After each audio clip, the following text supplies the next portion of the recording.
Welcome to this short tutorial on writing rhetorically, writing persuasively in an age of ecological, social and political meltdown. How can we use rhetoric, the art of speaking persuasively, to enchant in an age of collapse? This is aimed at all writers and performers, whether you write prose, poetry, it doesn't really matter, whatever type of writing that it is that you do, whether it's for the page or whether it's for the stage.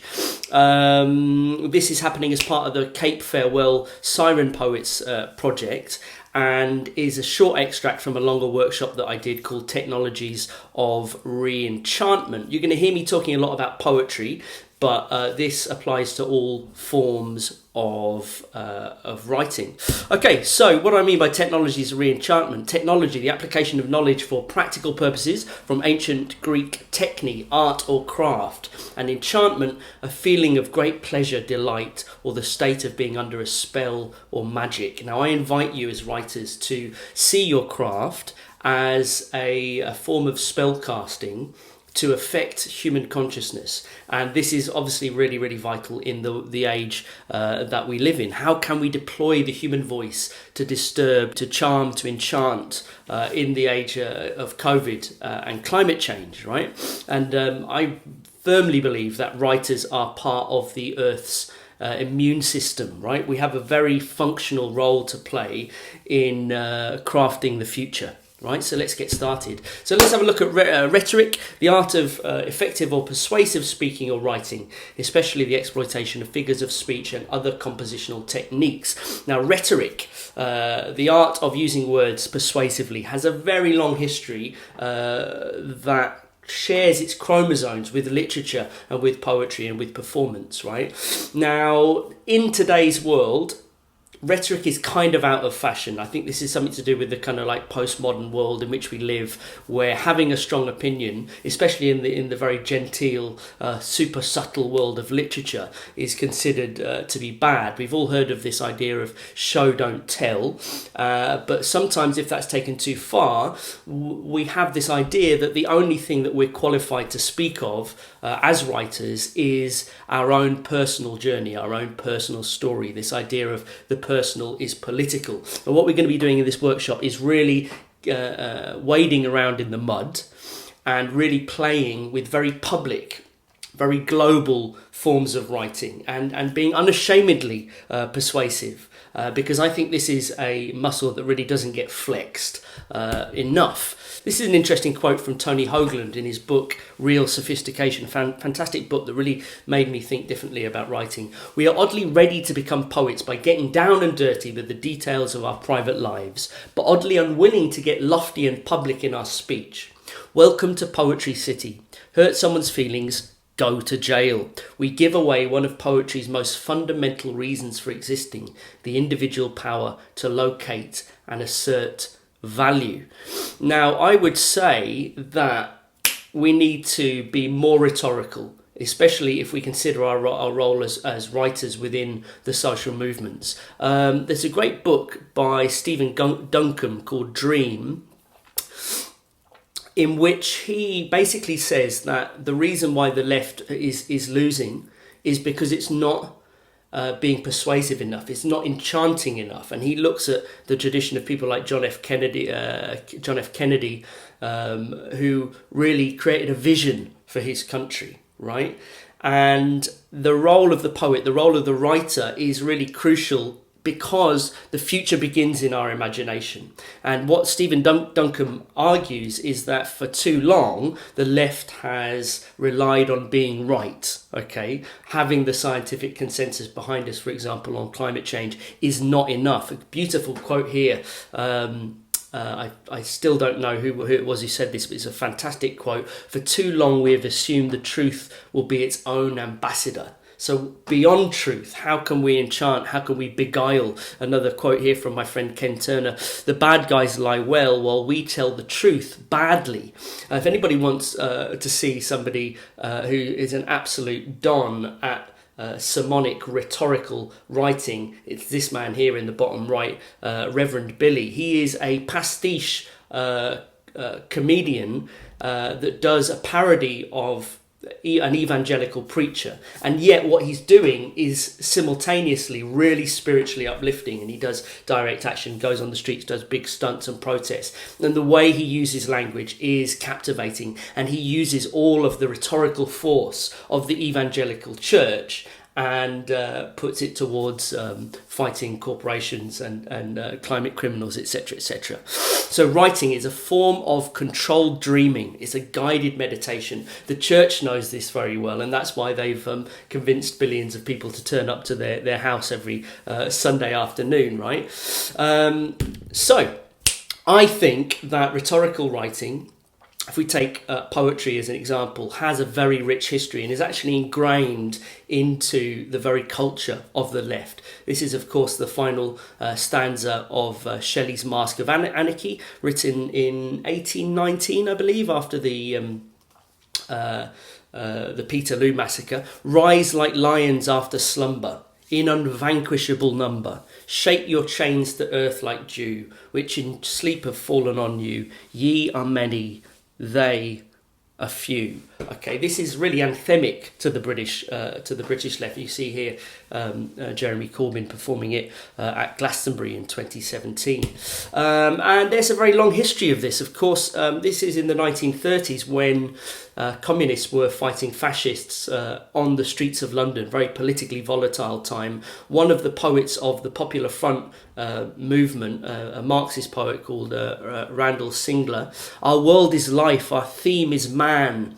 whose music since the world began, like tributaried river runs through villages and swarming towns, and whose original springs arise deep down in man's necessities.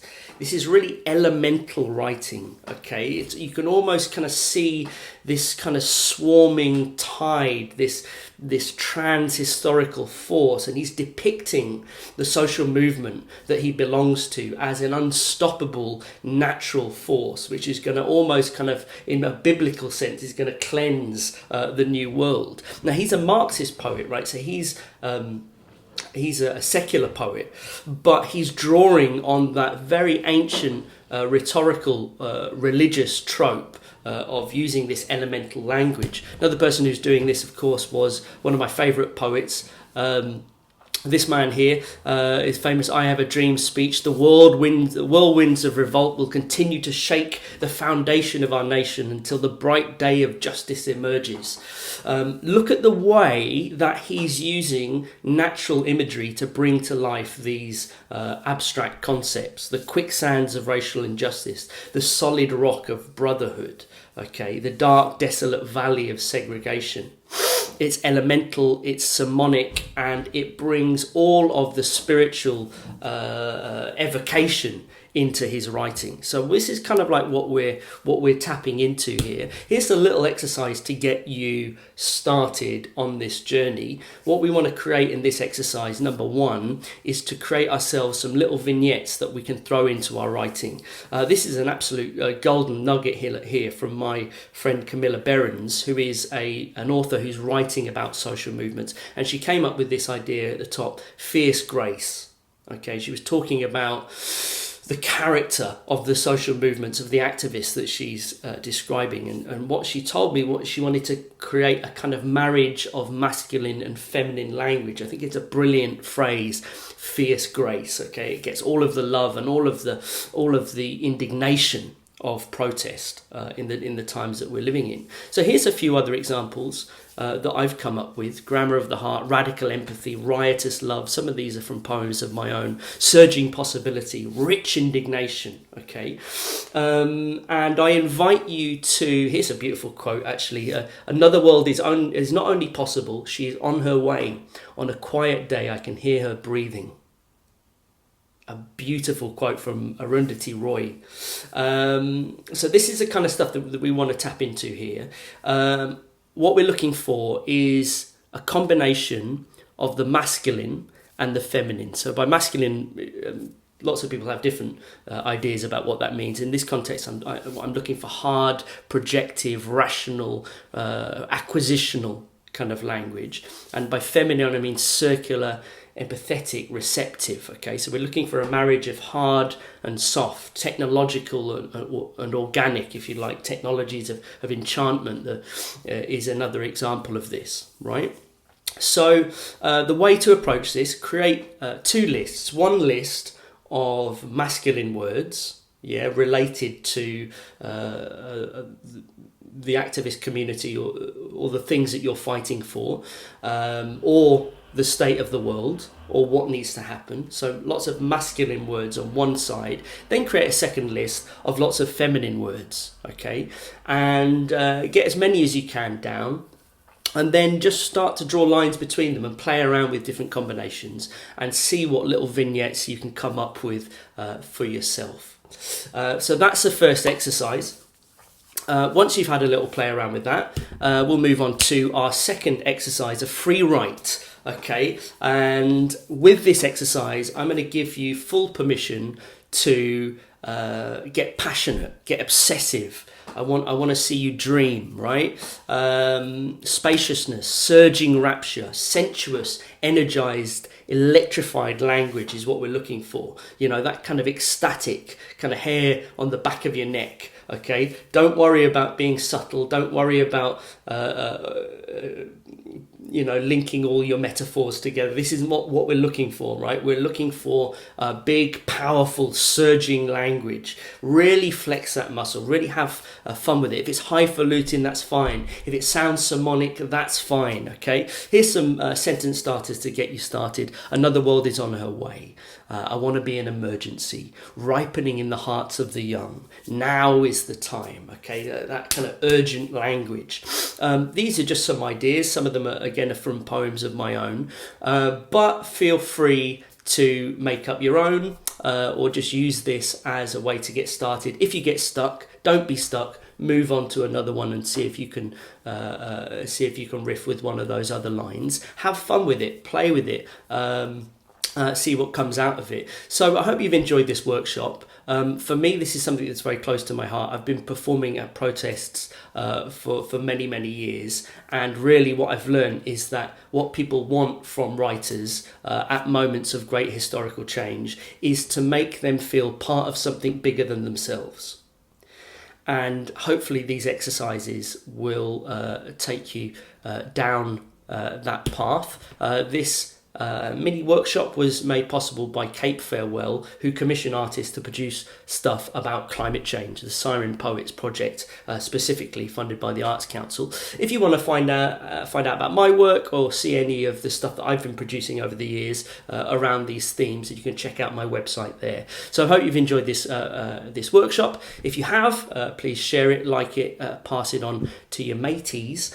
And I just want to leave you with this. To say that it's really hard for writers to justify writing and putting it out there into the world. And it's even harder to justify it when it's about the big things, because often we think we're not qualified to do it. Well, frankly, we're living through the sixth mass extinction. We're living through a resurgence of fascism. So we all need to be speaking up and speaking out in whatever way we can. So have fun with it. Get it out there. If you want to send me stuff that you've produced yourself, find me on social media, ping it over to me. If you want feedback on your work, I'll happily send it over to you. Thanks for listening. I'm Pete the Temp.